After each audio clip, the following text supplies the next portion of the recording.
It started with the sound, soft, barely there, a faint scratching like fingernails on old plaster, drifting just beneath the edge of sleep. Anna had moved into the apartment only a week ago. It was small, tucked into the upper floor of an ancient brick building downtown.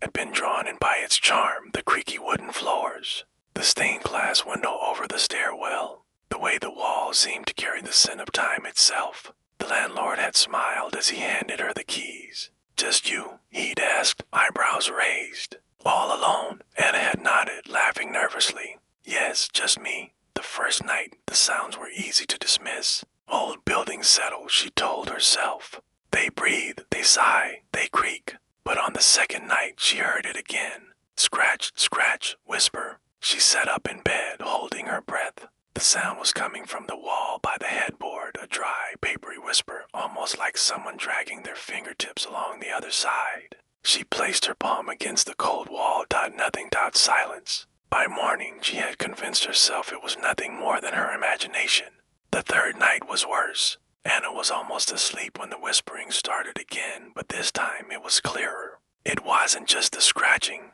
it was words. She strained to hear, pulling the blanket tight around her shoulders. "Let me in." The voice was faint, like a sigh slipping through the cracks. "Please, so cold." Anna's heart pounded. She turned on the lamp, flooding the room with a weak, yellow glow. The whispers stopped instantly, as though they had been swallowed by the light. The next day, she spoke to the landlord. "Have you ever had any issues with the apartment?" she asked carefully. The landlord shrugged. "No one's lived in Fossey for a long time," he said. "Last tenant moved out years ago." Anna frowned. "Why?" The landlord hesitated, then smiled thinly. "Some people just don't like old buildings." That night, Anna stayed up reading, determined not to let her mind play tricks on her. Midnight came and went. The building was silent. She let out a shaky laugh. Feeling silly, maybe she just needed sleep. She turned off the light. The whispers returned almost immediately. But now they weren't at the wall. They were right behind her. "I see you." Anna spun around, heart leaping into her throat. The room was empty, shadows dancing across the floor. Her skin prickled with cold. Then she noticed something. The wallpaper by the door was peeling slightly. In the morning, Anna peeled the loose paper back. Her fingers trembled. Beneath it, she found what looked like old cracked plaster. But no, not plaster. Wood. No, not wood. A door. Tiny. Bigger than a cupboard, set into the wall as if someone had sealed it up long ago. Her hands hovered over the faint outline. She felt something behind it. Breathing. Anna slept on the couch that night, the farthest point from the strange door. But even there, the whispers followed. "I'm so close now. I can hear you breathe." The next day, Anna begged the landlord to check it.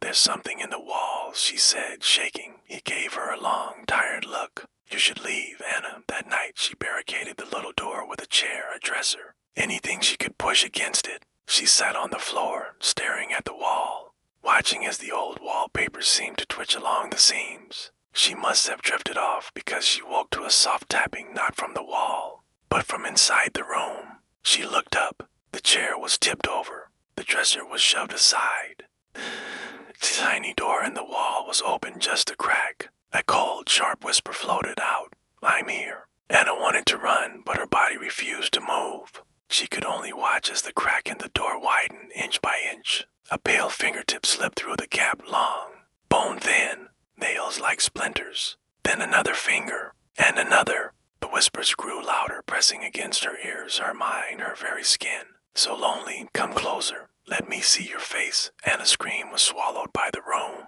The fingers hooked into the edges of the door. A shape began to pull itself through, and she understood, too late, that it had always been waiting, and now she had called it back. The next morning, the landlord knocked softly on the door of Fossey. No answer. He sighed, pocketing the spare key. Another one gone. Inside, the apartment was empty. The walls were still. Only the faintest whisper remained, curling through the cracks, waiting.